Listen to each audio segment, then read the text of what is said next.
Hello mga kalods. Mga bishi, kumusta po kayo dyan? Nandito na naman ako ngayon. Today is Tuesday. Gumawa na naman ako ng tomato juice. Ilalagay ko ito sa freezer.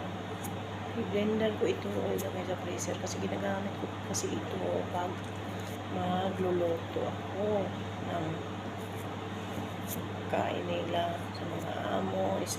Yung gawa ko ng pasta, di ba ang mga pasta mayroon siyang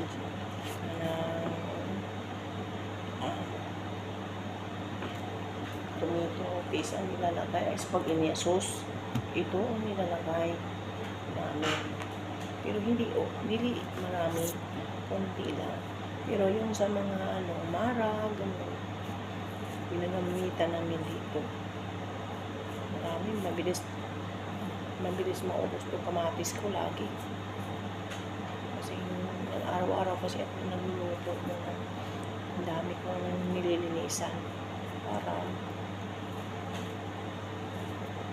anytime pag magagamit ako, lagay ko lang sa freezer, lagay ko sa plastic. Meron kasi kami plastic mga sitro. Aray ko, Jesus Lord. Ilagay ko sa ilagay ko sa molder. Then pag mag-ice na siya, tigas na siya, salin ko sa sa plastic, sitro. And nag-ipon din ako dito kung may mga kamatis ako, mga luma. Ginagawa ko din dito, binabalatan ko din, tapos biniblender ko kasi magagamit kasi ito pag mag-Ramadan kasi marami kami niluluto pag Ramadan. Ramadan or Friday.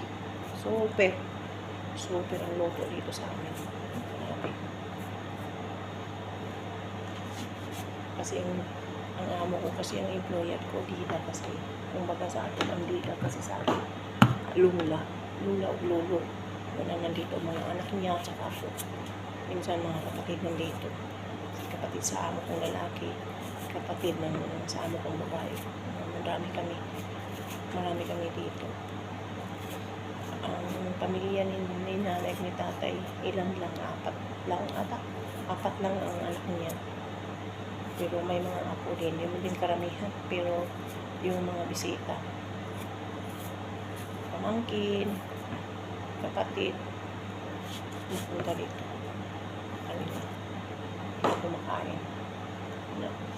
Marami kami laging niluluto. Pagod man, pero wala tayong magawa eh.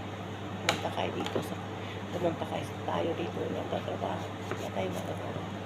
Pagod man, tiisin lang. Para sa kinabukasan sa ating mga anak. Di ba? Di ba mga lords?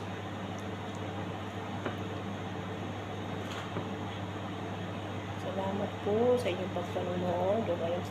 Huwag niyong kalimutan, i-subscribe niyo ako sa ang YouTube. Share niyo ang YouTube ko. Sana. Salamat po sa inyong lahat. Pag maayong adlaw o magpapig na yung gabi yan sa Pilipinas. Salamat po. Good luck po sa inyong lahat.